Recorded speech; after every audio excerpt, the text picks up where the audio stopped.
closer to 34, 35. That's going to be the number that they've already.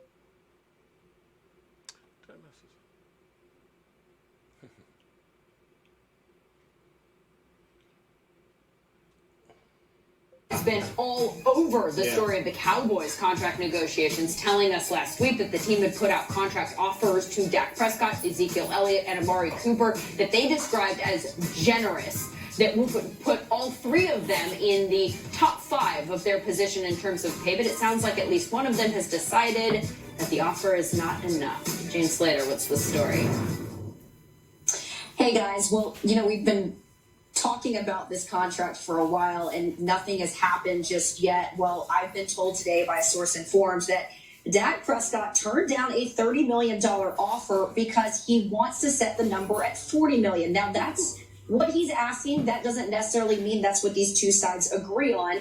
I think a lot of us can be smart enough to realize that that's the starting point. The Cowboys have talked about, they've already put one on the table that would put him in terms of the top 5 highest paid at his position. I think if they're able to get to the table, this thing is closer to 34, 35. That's going to be the number that they end up at. But right now, this gives you a sense of how far apart the two sides are as it pertains to the number that Dak Prescott and his team are looking for. Jane Slater on the phone with the latest there, and that's a pretty high number we're talking about. Well, $40 million, even if it's just for negotiating. How high, you ask? 500. I'm glad you asked. Because if he would get to the $40 million mark, that would make him not only the highest paid quarterback, make him the highest paid football player in world history. Russell Wilson and Aaron Rodgers just signed recent contracts. Ben Roethlisberger redid a deal as well. They're at 33, 34, and 35 million per year. Now, when we talk about average annual salary, there is some funny could get involved there, but this one is ripe. What you for got discussion. dog? Yeah, Pretty much. Okay, wait a minute. 40 million, or if, as Jane's suspecting, he's saying 40 to get to 35. Right. Is Dak Prescott worth 35 million? That's Russell Wilson, Ben Roethlisberger, Aaron Rodgers money. Would you pay him that? You know what you just said? All three of those quarterbacks, what they have? A championship ring. Super Bowl. Championship ring. And most of them have been to multiple Super Bowls. So I just want to know the breakdown of the contract, the fine print. I want to know who's guiding him too, because I feel like if $30 million a year is a legit $30 million a year, he should sign that contract today, because I feel like that's the range he's in. But to put him up there with Russell Wilson and Ben Roethlisberger, I just can't see it. Those guys have been multiple Super Bowls and won rings. What about the next man up, though? It's quarterback. It's all about timing with these contracts. It's not about who earned it, who deserved it. Look, I think every player, get as much as you can, and then some. But this feels a lot like when Scott Hansen wanted to get his ears pierced, right? And I said, look, I know my mom's going to freak out, so I can't get my ear pierced. I tell her I want a tattoo, and she'll give in to the ear piercing. That's what Dak is doing. And I think when you look at Dak, and when you look at the fact that, look, his contract is up, he is the next man up, the Dallas Cowboys, they're not going to have a choice. They're going to have to make him one of the highest paid quarterbacks. Now, the question is, once you become the highest paid quarterback, can you carry this team? We're talking about a quarterback that has yet to throw for over 4,000 yards in a season. Yeah. Now, part of that is because Zeke Elliott has been the offense. But if you're paying Dak close to $40 million or 35, whatever that number is, can you still keep Zeke? Because that's the question. And I think if Dak becomes that guy, now all of a sudden, you think there's pressure now to wear the star on your helmet and to be the quarterback for the Cowboys? Wait till you get that contract. Yeah. Well, Which year did you pierce? it's neither. He took it out. He realized it didn't look good on the quad box. This is a mom. This is still a clean canvas. You could. Okay. Well, hello, friends. Mark Holmes here with my buddy Cowboy Jobu. And as always, thank you guys for watching, commenting, subscribing, and being part of the Jobu Sports Report. Without you guys, man, this literally does not work. Let's get open for business, and let's wake up the football gods right here. And let me... But I got so many damn remotes, it's not even, it's crazy how much stuff I've got going on in here, trying to make sure that we have everything for you guys. Man, I tell you what, I am as excited as I can be, and I'm also kind of worked up. I see Philly 500 is in the house. He's in here. He did a super chat. Thank you very much. Thank you very much, Philly. But if you think I'm going to let it ride, son, I'm coming for you. Because you got to know, Philly, when you're messing with me, you know. 23 hour lockdown. I'm the man in this piece. King Kong ain't got shit on me. Yeah, Philly, I'm coming for you. I'm going to come get you tomorrow night, man. But right now, I'm dealing with my Dallas Cowboys. We got a lot of stuff going on. We seem to have a little bit of information that may be a little bit questionable. Now, I want to give a shout out because what we're actually doing is I have Facebook pages, believe it or not. I do Facebook, and actually that's where Jobu Sports Report started with Cowboy Jobu. And I've got the Jobu Sports Report, so I'm looking at 10 people that are over here on the Jobu Sports Report on Facebook. Thank you very much for joining in. Derek Nelson, Brian Dodd, Caesar, Brian, Nicholas, Jennifer, thanks for joining in. If you want to make sure I get seen on there, join my Facebook page, my YouTube channel, Cowboy Jobu Sports Report. Or Jobu Sports Report. That way you can go ahead and definitely always get all my stuff and vice versa. So any of you guys that are in here on YouTube, if shit happens, and we know shit does happen with YouTube, excuse my language, but I'm fired up tonight. Be sure to subscribe to my Facebook page. That way, if you really want to get me and something happens, I'll be at one of the two places. We sit 23 days, 23 hours, 10 minutes, and 40 seconds away from kickoff of the 2019 season. So I'm excited. I'm happy. And let's get to Dak Prescott. People are losing their mind because Jane Slater, she came out and she said earlier today that, I can confirm reports that Dak Prescott has, in fact, turned down a $30 million offer, which we all heard before anyway. We heard that. And instead seeking a $40 million a year per sources informed. Okay, so she's saying her source doesn't say who her source is, and I'm betting that it's somebody close to the Dallas Cowboys, because the Dallas Cowboys are not like any other team in the NFL. Okay, how many other contracts have we heard talked about in the NFL? We know Julio Jones, that they've been working on his deal for months. We don't really have an idea how much. You don't hear anything from the Falcons people. You don't hear anything from Julio Jones people, other than we're working on it. Russell Wilson was about the most you heard anything about, other than, Russell Wilson saying, if I don't get a deal by the 15th of April, I'm never going to sign with you. But you never heard numbers come out, and all of a sudden, bam, $35 million a year. You don't hear any of these things happen with anybody but the Dallas Cowboys. And Simba, if I let you in, dog, don't start. Who let the dog out? That's what I want to know. Who let the dog? Now, I'm going to tell you. See, this is my wife's dog. I'm the one that has to take care of this little. But he's always, I swear, it's an ex-boyfriend. I swear. Because every time, I try and cuddle up close to the wife, he kind of gives me that look, and then he jumps right in the middle of it. But hold on for a second. Let me let him in here.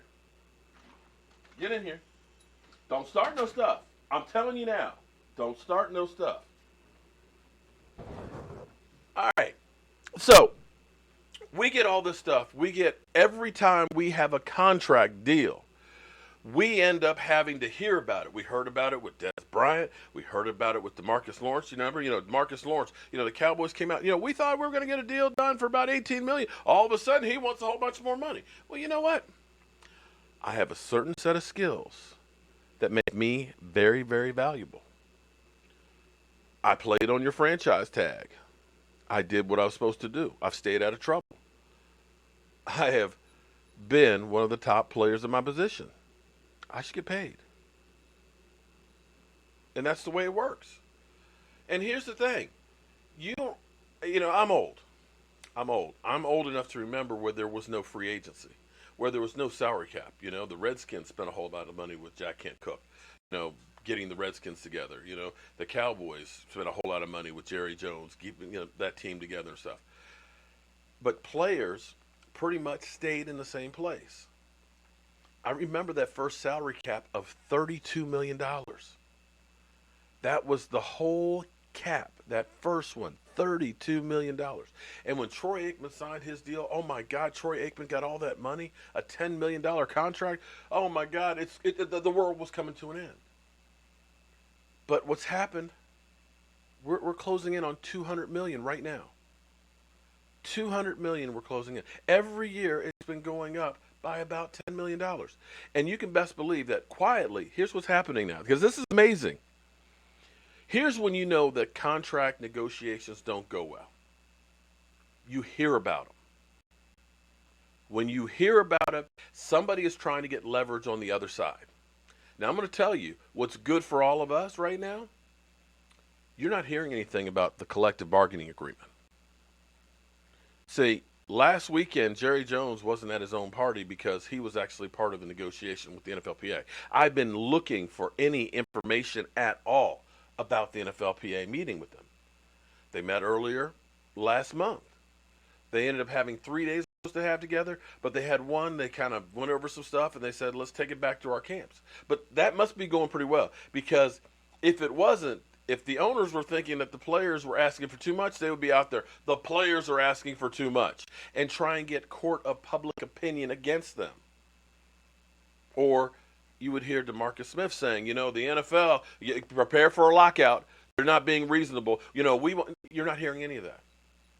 So when contract negotiations are going good with the Cowboys, you don't hear anything. You just hear, we got a new contract.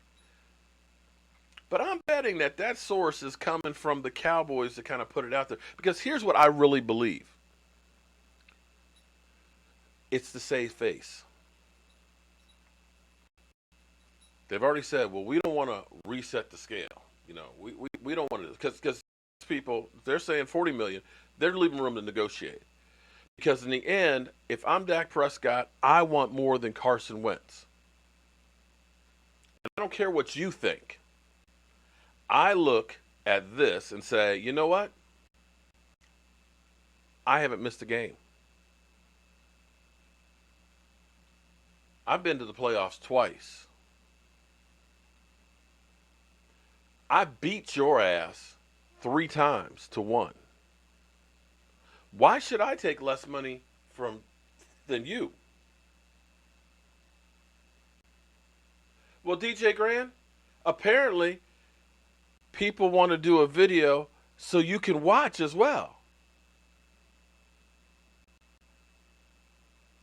Can you please move up the mic to your... Oh, I'm sorry.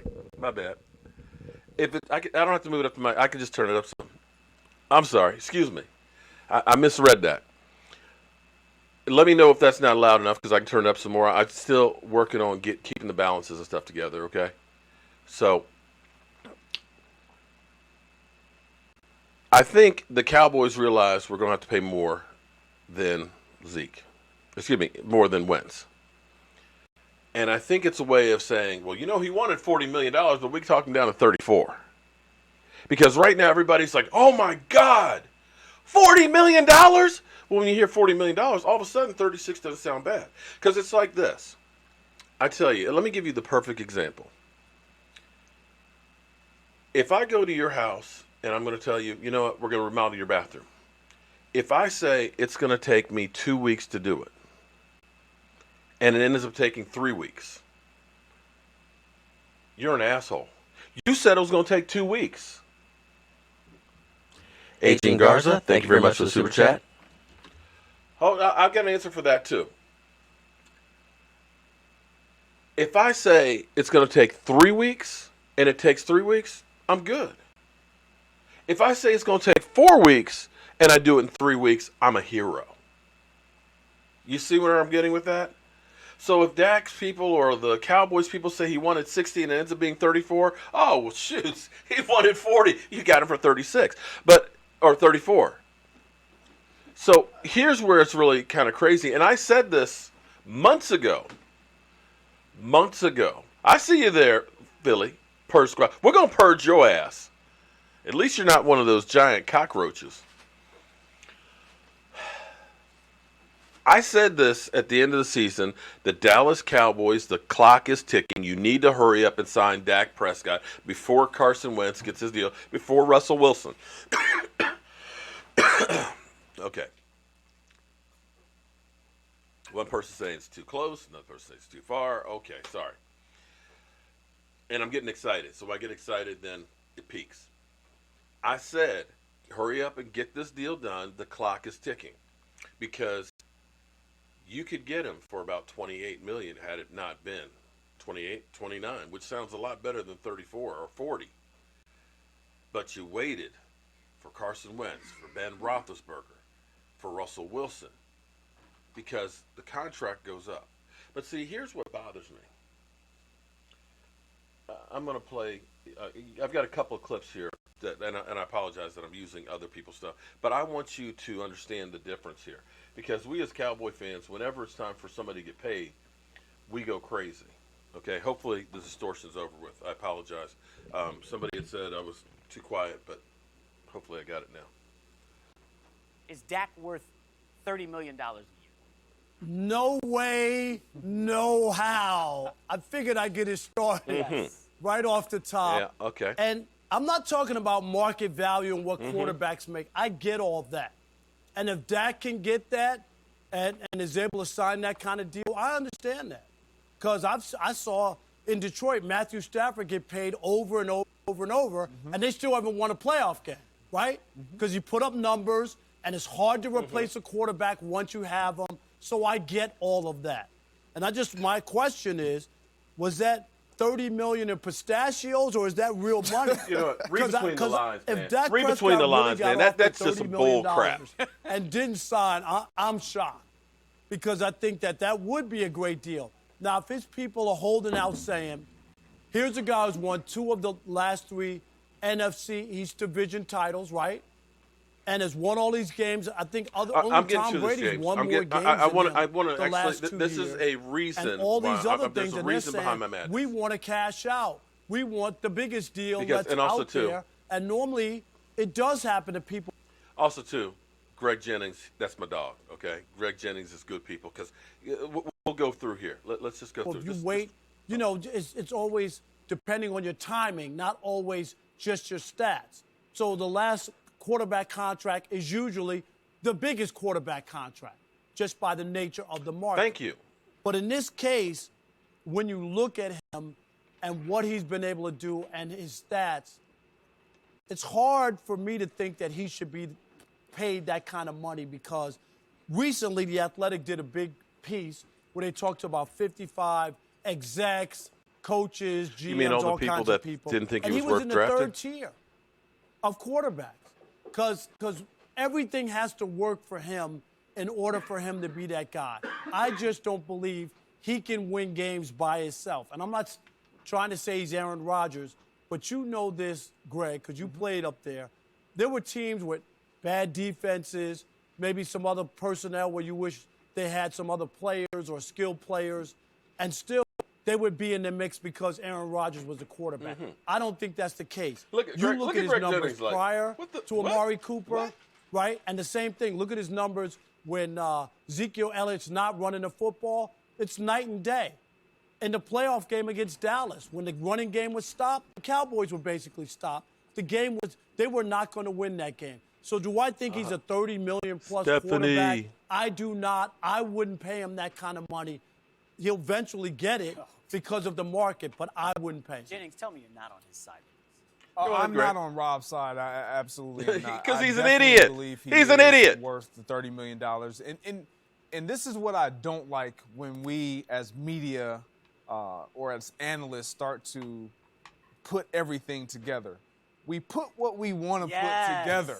You can't negate what the market value of quarterbacks is. You can't eliminate that.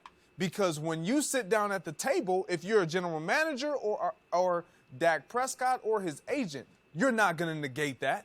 That has to come into equation. So you have to put everything in. All variables are present at that time. But let me just say this. That's why I brought up the Matthew Stafford case, because my point was he has the numbers, but the Lions don't win, and he got the money. I get that. I'm not negating what the market is.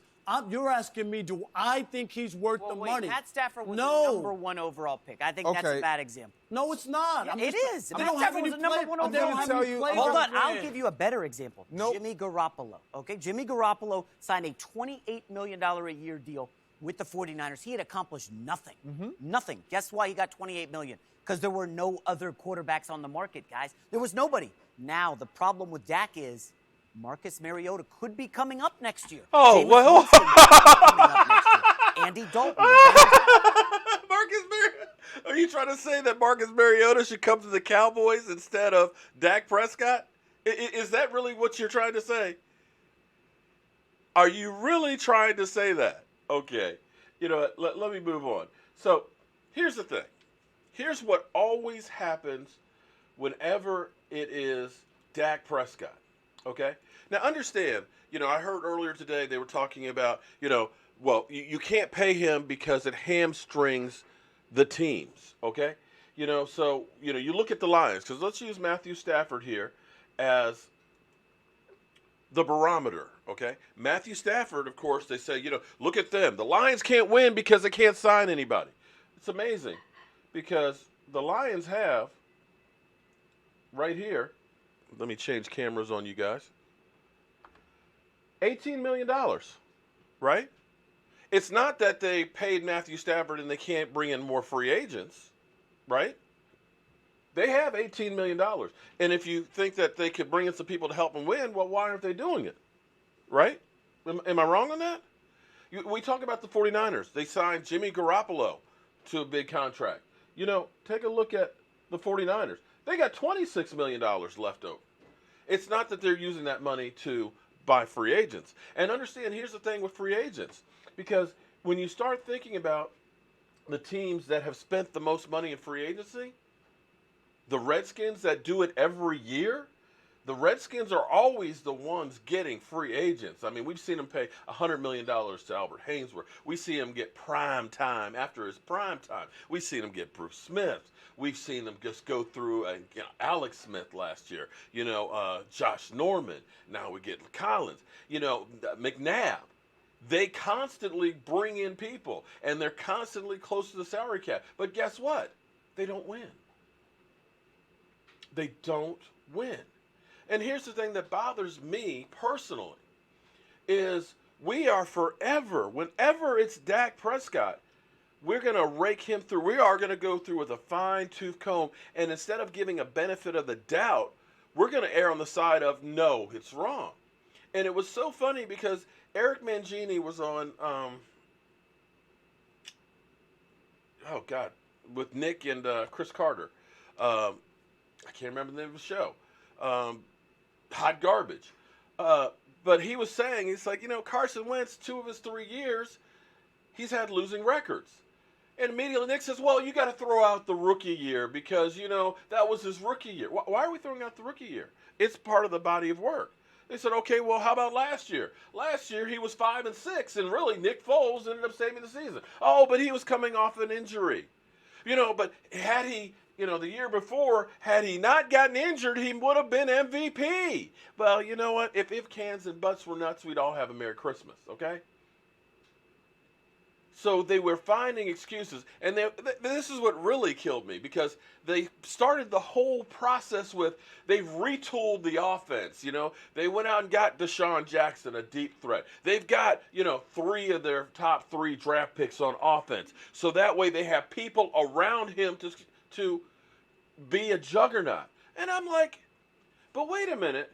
When we got one player, Amari Cooper, to help out our offense, oh, well, Dak's got to have people around him.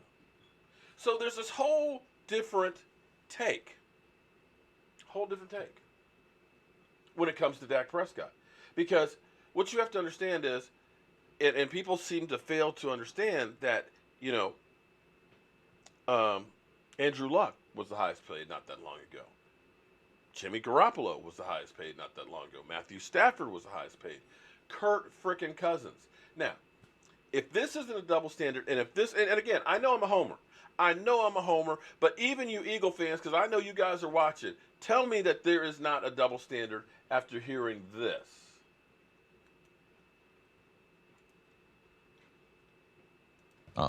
Top to bottom. Offense, defense, skilled guys, comfort level with the head coach. Yes, he went to an organization. The Vikings in the last 30 days, they just opened up an immaculate new practice facility in Eagan, Minnesota, right outside in one of the suburbs of Minnesota. We know from the stadium with the Super Bowl being there, great facilities that they have there. Zimmer, Rick Spielman, the general manager, the Will family, a family from New Jersey, like they have invested in this football team. Like they're trying to bring bring the first championship to the Twin Cities. So I felt like Kirk Cousins, the best team to go to, was going to be the Minnesota Vikings. My thing was there had to be a get-out price. And I think that was beyond the $28 million. And I had to have What's Kirk. the get-out price? $30 million. Where he's saying where the Vikings would tap out, a price where they would say, you know what, I'm out of the bidding. It's too much. It's Right. a car auction, and you stop putting your razor. I can really live with the price that they're paying him per season and the amount of time that they're with. If you look at Kirk Cousins and his age, giving him a 3-year deal, given what the climate in the NFL as far as quarterbacks and some of the other important positions, yes, I believe this is the right price. I believe they did get him at the right deal, and he took some compromises. So he didn't go for the highest deal. Right. You know, because he could have gone to the Jets. The Jets basically, he could have named his price there. So I like the fit. Minnesota, I believe they're doing a lot of the right things. And, I mean, this is a team that has been very, very close. As a quarterback, really helped them. If you're going to beat Aaron Rodgers, if you're going to beat them other teams in the NFC, you need a quarterback, and the Vikings have theirs. And what the Vikings did, and where I give them credit and I give Cousins credit, because I think Cousins got the best of both worlds. He got the guaranteed deal, which I know we're going to get into. He got the ability to hit free agency again in 3 years, theoretically still at the tail end of his prime, but he also got the ability to compete for a championship right now. And that's what the Vikings were concerned about. We've discussed it, and it cannot go without mentioning that the offseason after this one, the Vikings are going to have some very difficult decisions to make. Some of their top-line players, Anthony Barr, Eric Kendricks, Sharif Floyd, Stephon Diggs on the offensive side, all of those guys hit free agency. So next offseason, they're going to have tough decisions to make. But this offseason... Wait a minute. Hold the damn phone. Hold the phone. Hold the damn phone. So you know what's missing here, right? They didn't say signing Kirk Cousins, you know, you can't do that because you can't pay other people. We're talking about Kirk Cousins. We're not talking about Aaron Rodgers. We're talking about Kirk Cousins. You know, here's the thing with Kirk Cousins. If you take his 7 years, including last year where he had over 4,000 yards, this is his career statistics on average. 2,929 yards a season, 18 TDs, 9 interceptions, 66.5 completion percentage, a 95 QBR, and has got a losing record, 34-37. Did you hear him say one time that Kirk Cousins had to have people around him to succeed? Because he had people all around him. And if their whole hypothesis is correct, that if you're a great quarterback and you get paid as such, you don't need anybody around. Take a look at that wide receiving core. Take a look at that defense they had. What did they do with Kirk Cousins last year? What did they do? And oh, by the way, Kirk Cousins has lost 1, 2, 3, 4 times to Dak Prescott and the Dallas Cowboys. When you talk about mediocre, when you talk about somebody who's just a stats guy, that's that one right there. But yet, you did not hear any of that kind of stuff, did you? But now you have them going and say, well, you know, they do have to worry down the road about signing all of these guys because, well, they're going to have to pay them. But this is a great move to do. This is great. Am I the only one who sees this? Corey, am I the only one who sees this? Miss Jackie? Twan Eagles, how you doing? Am I wrong? Because that's not what we get when it comes to Dak Prescott. So, you know, we're talking about, you know, like I said, I'm not comparing him to Aaron Rodgers, even though Aaron Rodgers is supposed to be the bad man and, you know, it doesn't matter who he has around him. Right? Because this is the bullshit that we get with our Cowboys. $28 million, highest paid, fully guaranteed. Nobody had a fully guaranteed contract before. And they're praising this. Nobody's talking about, Kirk Cousins. He got to have people around him. Kirk Cousins, well, you know, they even gone to the point of, they said, well, now, if you watch the whole thing, I'm not going to make you go through the whole thing. But she even goes through at the end and says, well, now he has some people to throw to. So he's going to be great. I mean, come on. And here's another one here. Let me go through one more. Because this is another one that made Reveal man last night. Jimmy Garoppolo just became the highest paid player in NFL history when the 49ers signed him to a Jimmy, 5-year, grab a hoe. $137.5 million deal. $74 million of it guaranteed. Jimmy G was traded to the Niners last season. He went 5-0, the longest active regular season winning streak in the NFL. How can you quantify his excitement? Check out his Instagram. This pretty much says it all. Yeah. I mean, I guess it's as understated as you can get. But CC, have you seen enough from Jimmy G to warrant a deal like this? Well, this is the normal operating mode of doing business. Like once they made the trade for Jimmy G, I told Nick he didn't need to play.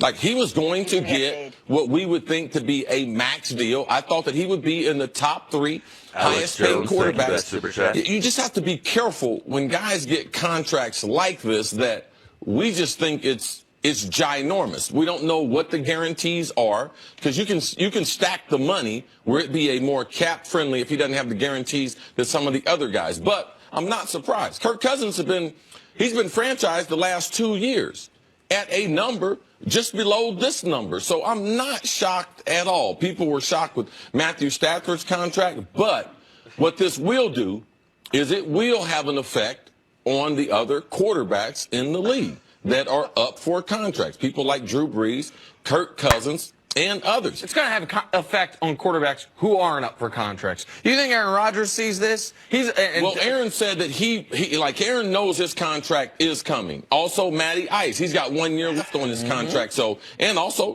Tom Brady potentially could be involved in that. So it will have an effect on people looking for new deals and those whose contractors are up. Do you remember when Jimmy G got traded to San Francisco? And I believe they were starting a gentleman named C.J. Beathard at quarterback. And Kyle Shanahan and John Lynch were like, listen, we're not rushing Jimmy in. It's a complicated offense. We don't need him to play just yet. We'll see. I had the... Okay, enough of it. I'm sorry. It's just hurting my ears. Okay, so let me make sure we got this straight. We hear Chris Carter say this is just a normal progression of things. Kirk Cousins got franchise tagged twice, and so the number should go up. And this is a guy who has yet to throw for 3,000 yards in his career. 3,000 yards in his career. Period. Okay? You understand what I'm saying right here? 3,000 yards in his career. Has never not in one season. In his career. Okay? So, it's okay for that. We didn't hear them say, San Francisco, they've got a lot of holes in the team. They need to take care of fixing those holes. I'm sorry, I'm having a little problem with one of my cameras here.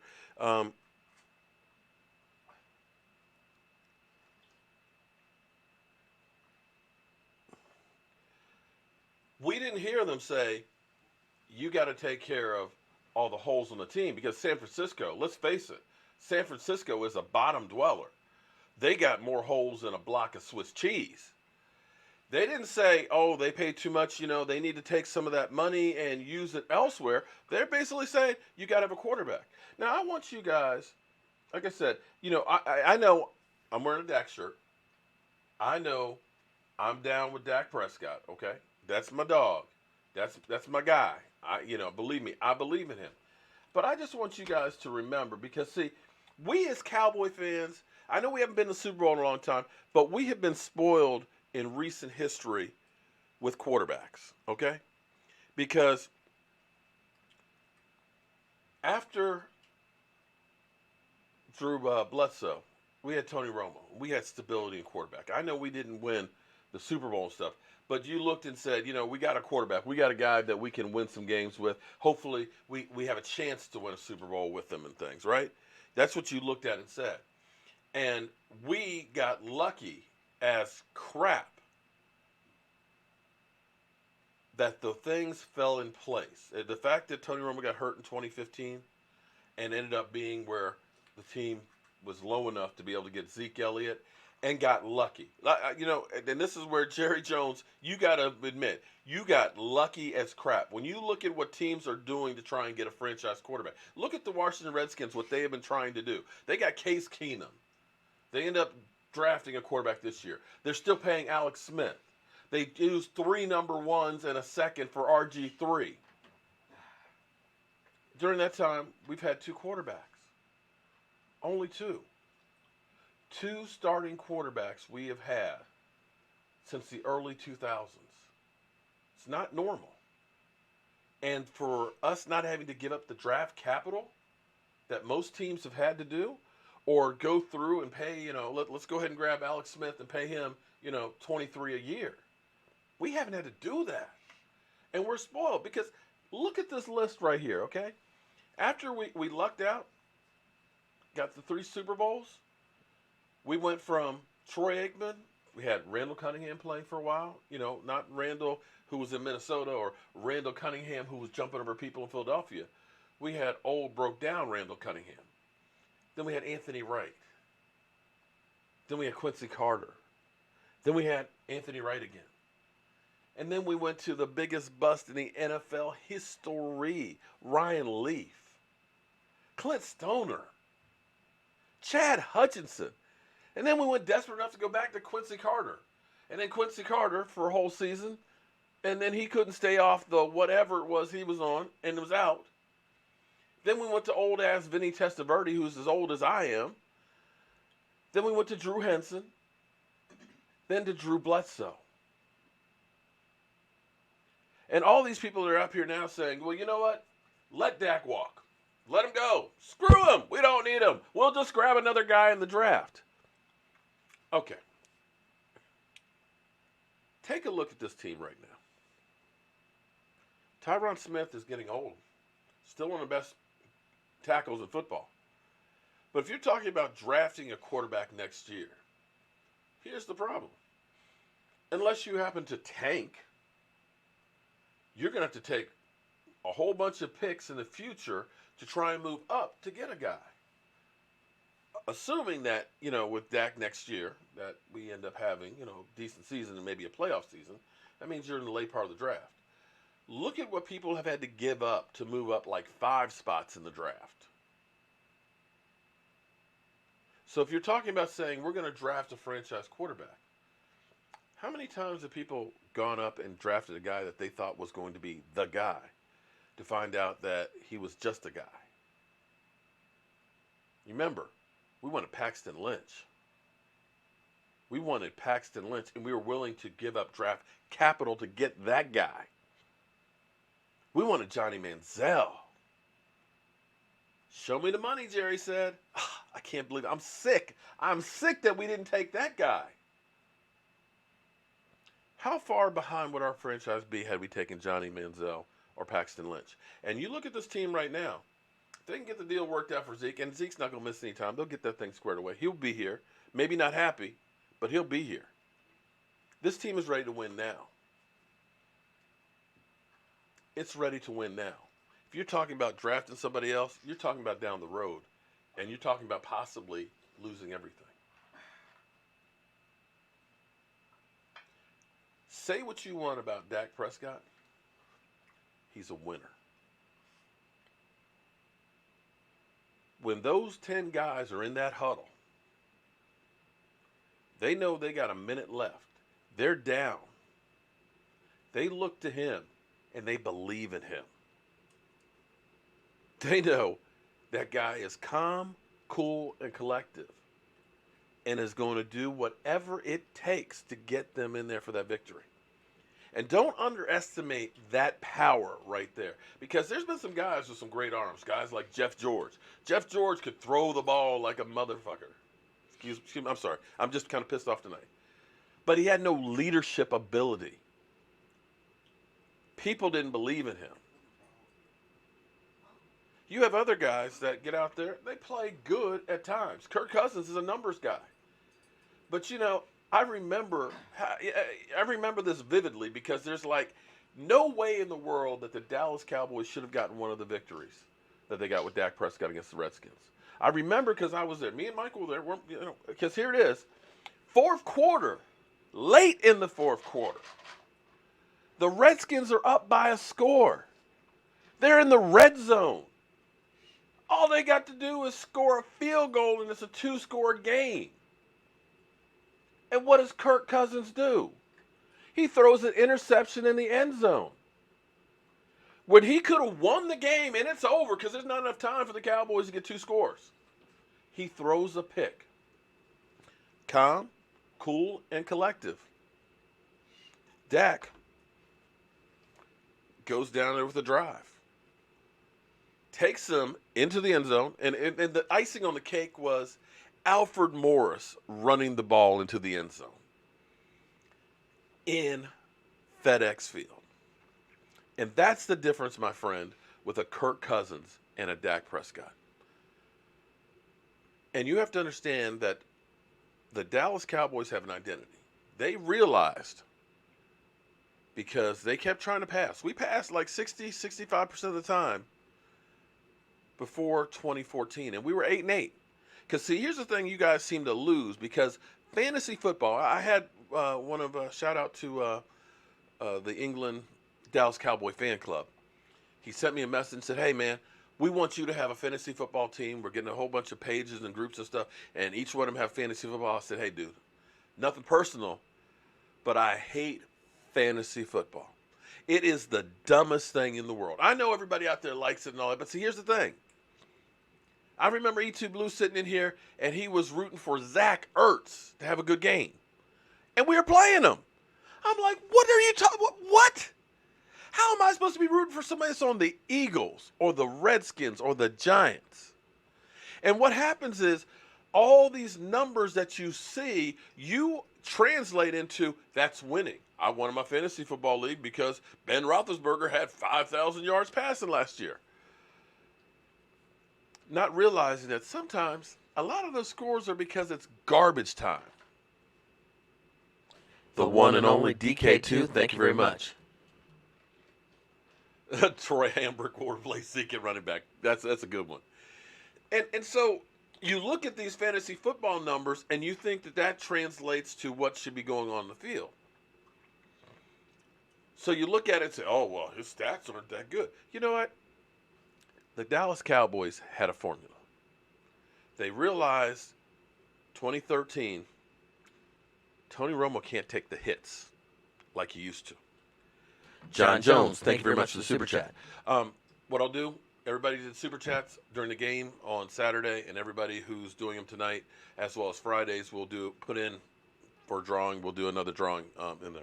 And I'm still looking for Lloyd Diggs. Lloyd Diggs actually won our Leon Lett shirt the weekend before. So I need you to get in touch with me before Friday so we can get it to you.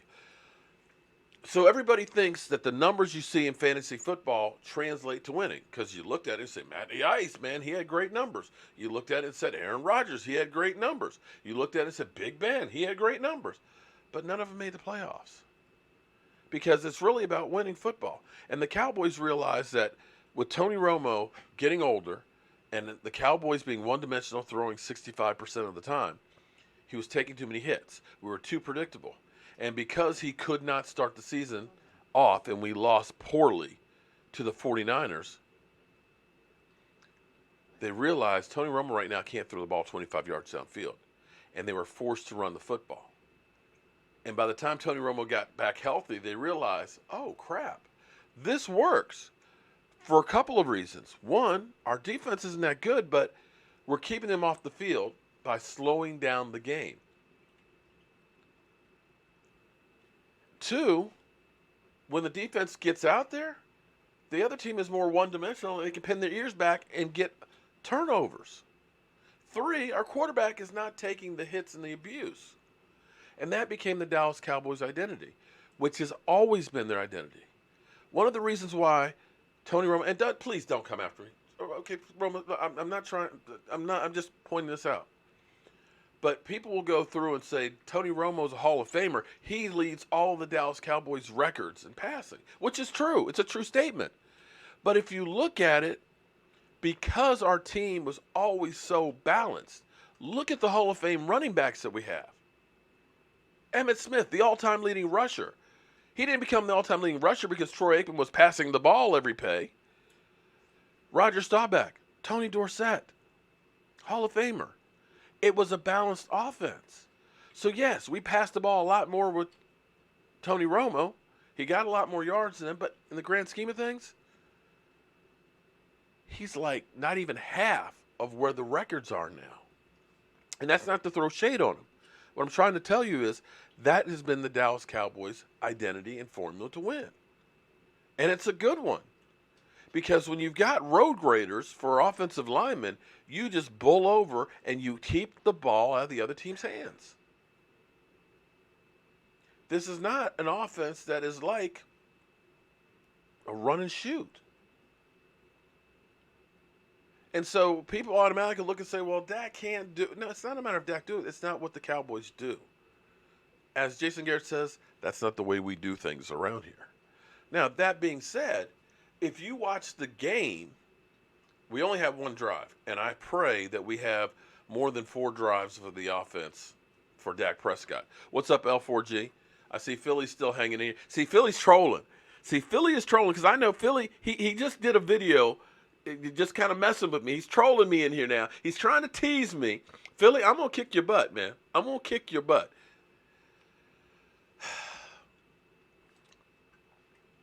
That's the Cowboys' identity and the way to win games. But with that being said, if you watch that one drive, and that's not a whole lot to go by because, of course, the takeaway from people is, well, we got in the red zone and we bogged down. I listened to Jason Garrett's press conference today, and I actually liked hearing what he said. He said, understand, we don't game plan for preseason games. We would rather work for training camp practices and get the fundamentals. L4G Custom Fabrication, thank you very much. Instead of saying, okay, we're going to make sure we figure out what San Francisco does, we're going to spend 2 days planning how to play them. They're like, screw that. We want to work on ourselves. We want to work on the fundamentals because you only have 11 padded practices in training camp. You don't have 2-a-days like you used to. You don't have that much time to get ready for the season. So instead of saying focus on this preseason game, which is meaningless, we're going to focus on doing stuff that gets us ready for the season. And we're just going to go out here and just kind of show up and play. And that's what the Cowboys do. The Cowboys over the last 5 years are 5-15 in preseason. So don't lose your damn minds about the Cowboys in preseason. Some teams need the moral lift. They go out because it's like, guys, man, we've been losing so bad for so long. We need a moral victory. We can go ahead and get a game or 2 win in preseason. You know, maybe that'll kind of set the tone, make the guys think they're better than they really are, and they'll play above themselves. The Cowboys are looking at this totally different. We're going to get a little bit of work in. We're going to look at some of these players. Eagles Employer Services, thank you very much for the super chat. And we're going to go through. But now, if you looked at that drive started out differently than normal. And it may be because we didn't have Zeke. It wasn't a dink and dunk. They came out first play, boom, threw to the right, 15 yards. Next play, boom. They went down deep. And had the guy not been held, it would have been 6. The guy held him because he knew he was going to get beat. Dak had the ball right where it was supposed to be. Alex Jones, thank you very much. All is going well. Any day I wake up is going well. Oh, don't worry about it, Jose. Glad you're in here, man. You know, hey, everybody got to work, man. Rick Thompson, thank you very much for the super chat. But then we went deep. Got the penalty flag. Kevin Onraha, thank you very much. Philly 500 speaks true, by the way. Shout out to Mark Holmes. Philly does not speak the truth. That dude, did you see how his entrance was on that video? Nah, believe me, Philly, you're going to pay, man. You're going to pay. You're going to pay, Philly. So next play, you go downfield. Then you start mixing in the run. See, this is kind of what the Cowboys used to do, where they used to use the pass to help set up the run. Because now, all of a sudden, you've gone here 15 yards, boom, you've gone deep. The defense is now loose. They're worried about covering these guys. And when you get Amari Cooper back healthy out there, the way Michael Gallup was starting, oh my goodness. Then you were able to start running the football. That's a great mix. And I think you're going to see an evolution of the Cowboys offense where we're going to be doing more passing than we had before, and we're not going to be trying to rely solely on Zeke Elliott. And if they do work out a deal, it behooves you to try and prolong his career. You can't just continue to just pound him like a battering ram. You have to go ahead and start trying to spell him some and keep him ready for the playoffs. And that's where a Tony Pollard comes in. Oh, man. See, that's wrong. Angie Pride, breaking news, Carson Wentz is a broken thumb playing himself in Madden. Oh, that's just wrong. TGK called it $40 million for Dak. He's not going to get $40 million. Okay, that was one of those eye-opening ones. And so when he gets 34, people will say, "Oh, okay, that's not so bad." You know what I'm saying? Essay: Dak already struggles with the team around him making $2 million. Oh, okay. So you know what? I'm not even gonna try. We've already got you on record now, so that you're just a Dak hater. What were we struggling that 7-1 run the second half of the season? Were we struggling that 7-1? Were we struggling where he threw for 450 some yards against the Eagles? Was he struggling then? Was he struggling when we threw 4 touchdown passes against the Giants? Was that struggling? Was it struggling?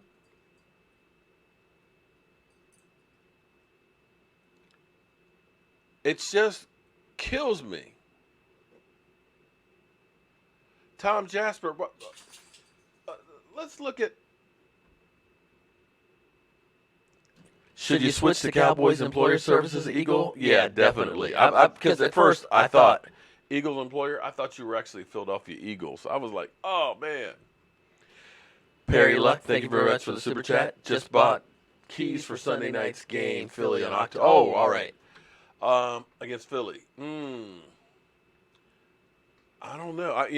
The Giants game, I got that one. The Redskin game, week 2. I don't know what. The Giants after our bye. You mean at the end of the season? No. No, we play the Giants after our bye. Oh, well, that's right. We play the Redskins. So I was that's one of the games because right after our bye. I don't know, but we might need to do that Thanksgiving game, and I'll talk to you about that later. Yeah, you might when I talk to you about it. But anyway, I'll be able to go Thanksgiving. Try another game. Amen Currency 365. You're here to win championships. Do we think Carson Wentz will be available week 7? Well, here's the thing. Carson Wentz is not going to play any preseason. They're already worried about him getting hurt. Well, Perry, I have to let you know on that one, man. But we'll see. We're definitely going to be at a few games. Oh, come on. Just here to chat. Man, so many super chats tonight. Norman Hartford, thank you very much. Dak negotiating well. Zeke, not so much. Well, but see, Norman, here's the thing, though, is it's 2 different things. You have to understand that because Zeke has 2 more years left on his contract, and knowing that running backs get run into the ground usually by the 4th or 5th year, he does not have – the clock is ticking for him. Dak knows I'm a quarterback. Even if I end up, getting my leg busted, chances are I'm going to be able to come back in a year. I've got opportunities and times to be able to get that contract, whether it's with the Cowboys or somebody else. I know that my career is going to last longer than what Zeke's will. And so Zeke has got no leverage. I mean, if he comes in and plays the nice guy and all that, you have to turn around and walk back out.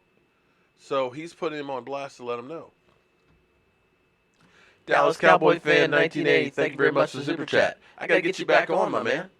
Daggone. Zeus C, thank you very much for the super chat. You're the man, Mark. Been a fan for years. I want to come to the tailgate. Hey, listen, tailgate FedEx Field, okay, if you want to call it a field. I still say it's FedEx Dump. Red Zone Lot. No, it's just Red Zone Lot. It's Red Zone Lot. If you know, there's the parking structure at FedEx Field. There's the parking structure. Then there's that big pile of crap, the stadium. That's right behind, the parking structure is right behind that big pile of crap. The big pile of crap is the Redskin Stadium. You guys keep hoping Carson gets hurt. Meanwhile, actually, Adrian Garcia, thank you very much for the super chat. Actually, Carson Wentz, Philly 500, you know what? Had Carson Wentz stayed healthy, you probably wouldn't have been a playoff. He probably would have been the best thing that could have happened for our Cowboys is for him to stay healthy. Because y'all definitely wouldn't have made the playoffs the way he was playing.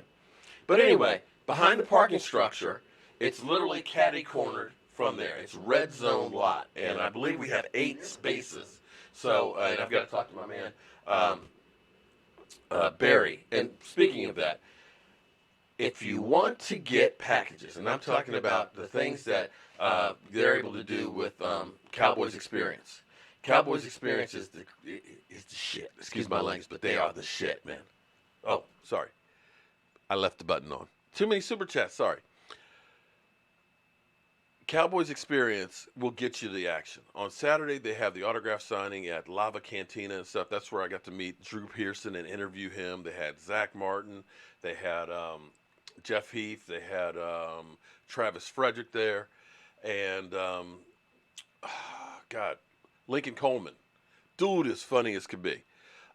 There. So they had autograph signing, big party and stuff. We had Law Nation in the house. We had Vosh in the house. We had a great time. Then we were at Ed Too Tall Jones's tailgate, and then we were, of course, at the game. So if you want to get one of their packages, let them know that you heard it from me, Mark Holmes and Cowboy Joe Boo. They'll give you a better rate on it, as well as they'll either get you a Emmitt Smith book or an autographed picture from a current player. So definitely check them out. We're going to be partnering with them for our tailgate at FedEx Field, and I think we're going to have over 300 people. I'm going to have to cook my ass off, and we're going to make it like a whole game day party and even have an after party in the parking lot. Hopefully we'll have kicked the Redskins' ass, and we can laugh at them as they all go bye-bye mad. All right? So, Philly 500 is giving donations to use towards Zeke's contract. I like that, yeah. So, well, I got to support my quarterback. More years left, and I know the argument about running backs, but sometimes we have to put the team first. Well, Amari knows. Here's the thing. Amari knows he's going to get paid. And for him, it's better to go ahead and wait till, everybody else gets paid. The longer you can wait, the better if you are not a running back.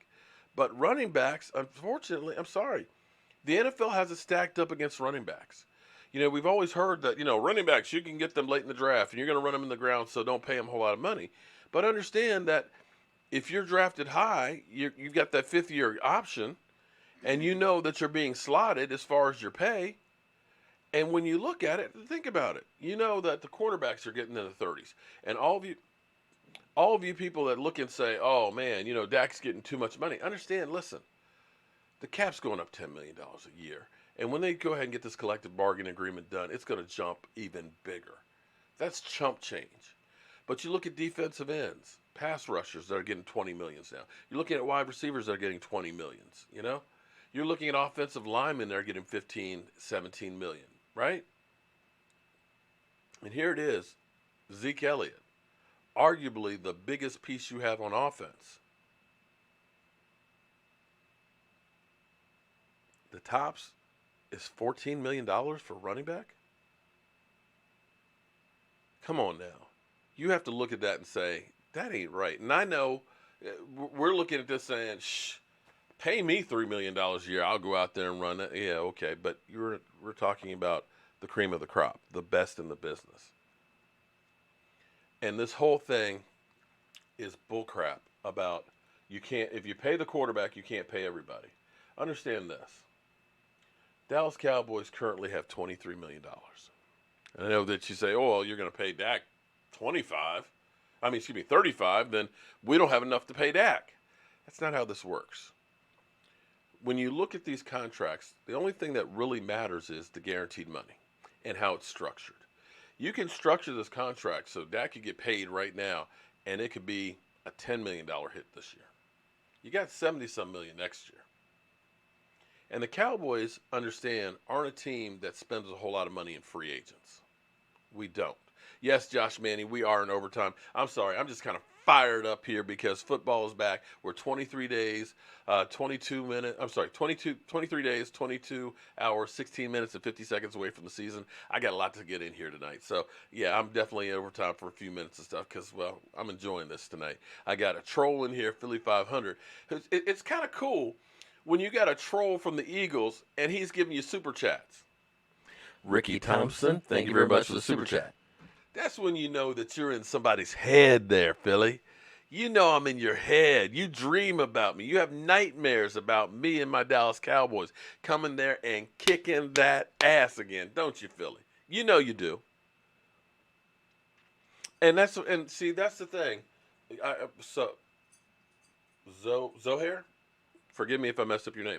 That's the thing that we don't know because all these people are like, you know, Dak is, you know, from Mary's Sisters of the Poor. He got offered a $30 million contract and he turned. You don't know what it was offered. For all you know, it could have been $15 million guaranteed, you know, and a $30 million contract for 1 year. That's what it could have been. You don't know. And all these people going out here trying to trash my quarterback. How dare he turn it down? But wait. What are the last quarter? You know, did anybody sign for less than these $30 million contracts here? 30 plus? No. So why is it he should be grateful to take less money than everybody else? That's where I'm trying to. Can somebody explain that to me? Why the quarterback for the Dallas Cowboys should be grateful that he can take a contract for less than everybody else when he's already worked for chump change? That's what all I want to know. If you guys have an answer for me, I'd appreciate it. And I want to thank everybody who's over on Facebook that's watching over there. Like I said, if you're on Facebook, it's hard for me to look at. Let me explain something. Okay, we're at overtime here, so I can kind of explain this. I'm a one-man show. I literally have 3 computers that I'm working. I have 3 cell phones that are all part of this whole deal. I've got this board that's right here to switch the cameras. I've got the YouTube chat right in front of me, and I have 3 screens that are all for all of the equipment. So it's all going through and running all this stuff. And so I can't put one eye on Facebook and one eye on YouTube.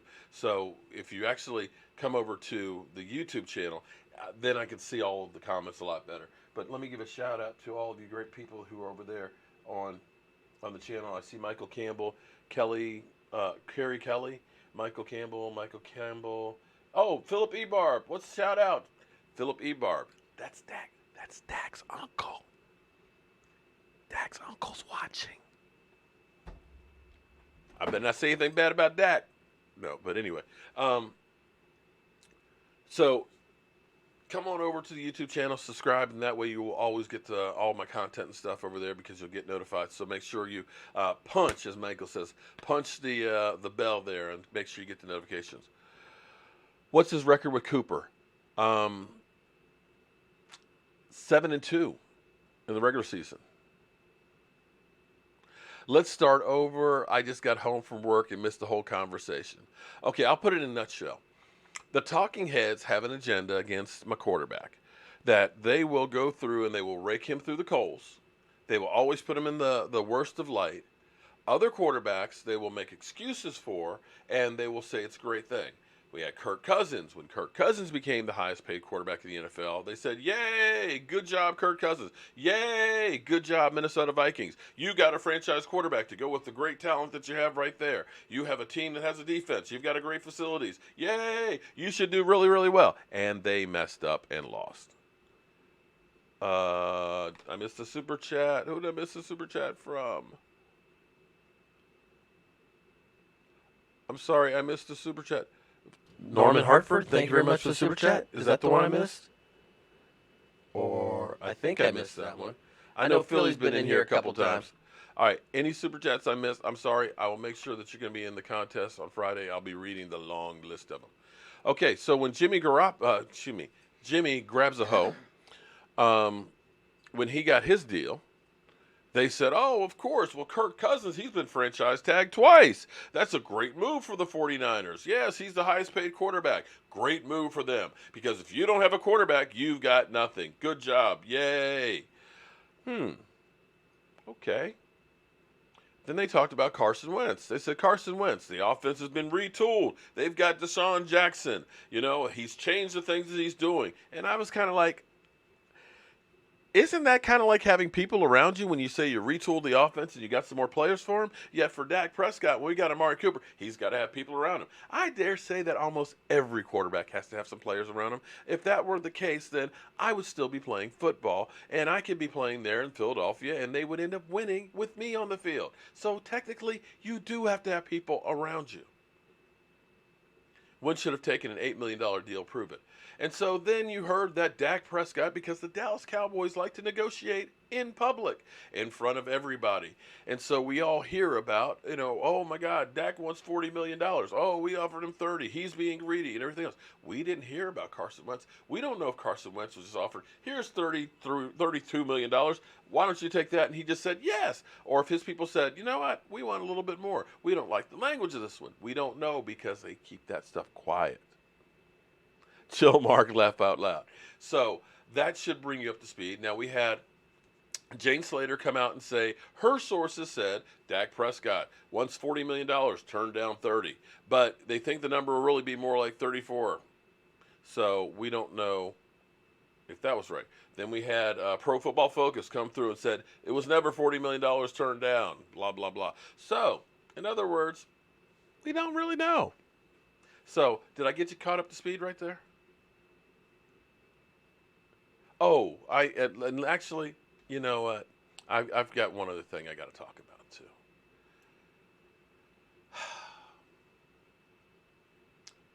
It's been so quiet since 2017, the season opener. I thought I had lost the cockroaches, but I think I'm going to have to get an exterminator. Because the New York stinking Giants are beginning to come out the woodwork now. And it's amazing because they had one series of Daniel Jones who looked good. And I'll give you that. He looked good. But it was one series. One series. They now all of a sudden believe they are the team to fear. Now, I dare say that last year, I believe that the New York stinking Giants had the best record in preseason in our division. They won the preseason last year. But they definitely won the NFL war. Lost the NFL war. So they are out loud and proud. Woo! Maurice with the wood. Thank you very much for that super chat. I guess that didn't sound right, did that? No, okay. Look, can I, is there a dump button, Mike? Is there a dump button? Okay, no. So the Giants are now feeling pretty good, and it was funny because somebody had said that, you know, if Dak Prescott or Carson Wentz gets hurt, who you got? Nobody. We got 2-time Super Bowl MVP. Eli Manning, and if Eli Manning gets hurt, we got Daniel Jones. That may be true, but what else you got in front of him? So we may see a return of cow patty. I'm just feeling it. I'm just feeling it. Anybody else want to see cow patty? Anybody? Dak is a Tier 2 QB pushing 1. Oh, Tier 2. Okay. That sounded funny, though. Yeah, I thought about it, but it was kind of like, okay. I know, I realized that after I said it, but it was kind of like, forget about it, okay? Listen, I made that child over there and another one, all right? I like women. Alex Jones, thank you very much for the super chat. Okay. So I make a mistake every now and then. I knew it. Cow Patty's Cow Patty. Yeah, I think Cow Patty's going to have to come back and take care of some giant trolls that are out there. Those giant cockroaches. So we have been here for 15 minutes in overtime. Man, we've been having a great time. I just got on Mark, going to rewind a bit. Thank you, little sweet. I appreciate that. Yes, cow patty.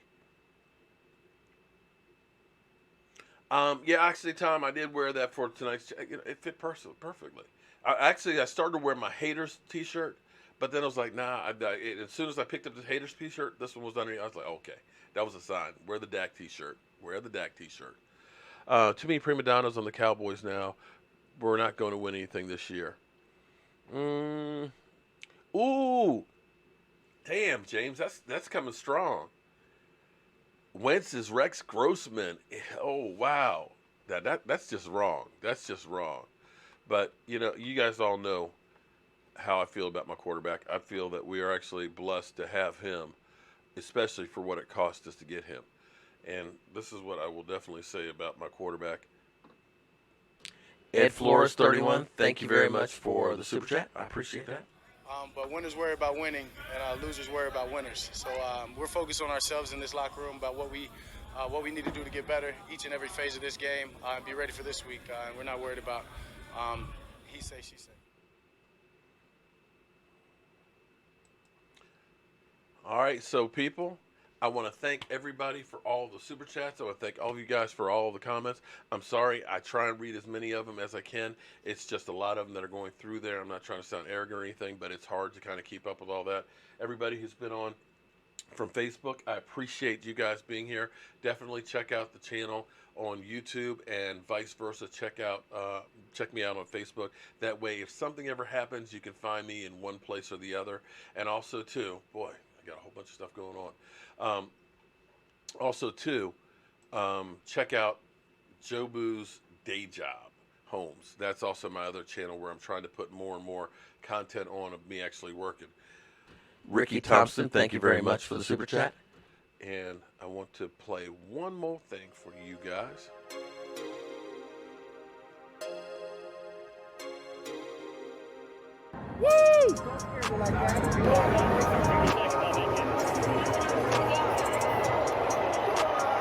Something to cheer about. The hot boys get Carson Wentz.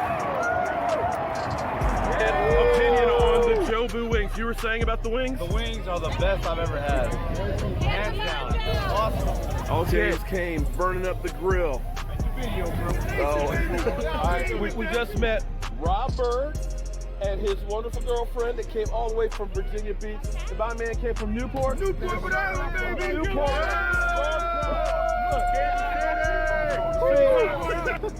Dude, this don't make me cry. What? He doesn't eat spicy food? I do not eat spicy food. But how's the taste, though? It's bomb. It's good. Chicken. Texture, man. We have the most famous Scooter Magruder. How are we doing today? You already know, Cowboys Nation is live and in effect. We are out here about to get this W. The W is necessary. You heard it from Scooter Magruder. So 2, 3.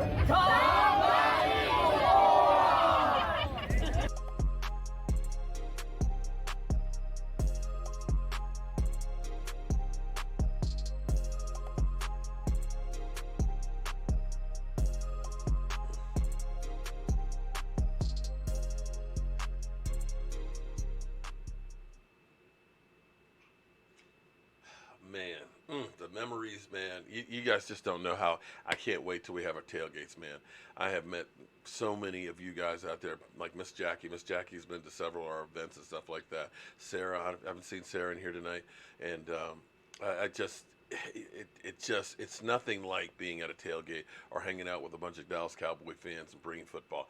Football is something that I truly, truly love, and it brings people together, and I'm just so happy that football's back. And I'm hoping that as Cowboy fans that we can start coming together, because we have so much divisiveness between us. I mean, we've got enough people out there that hate us, that are trying to make fun of us or trying to bring us down. We need to band together, man, as a Dallas Cowboys family, because it's us against the world.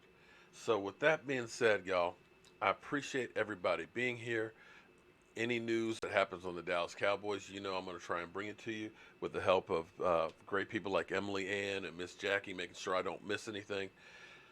But right now, it's time for me to turn off the lights because this party is over. The party's over. They say that all good things must end. Call it a night. The party's over. And tomorrow and next year starts the same old thing again.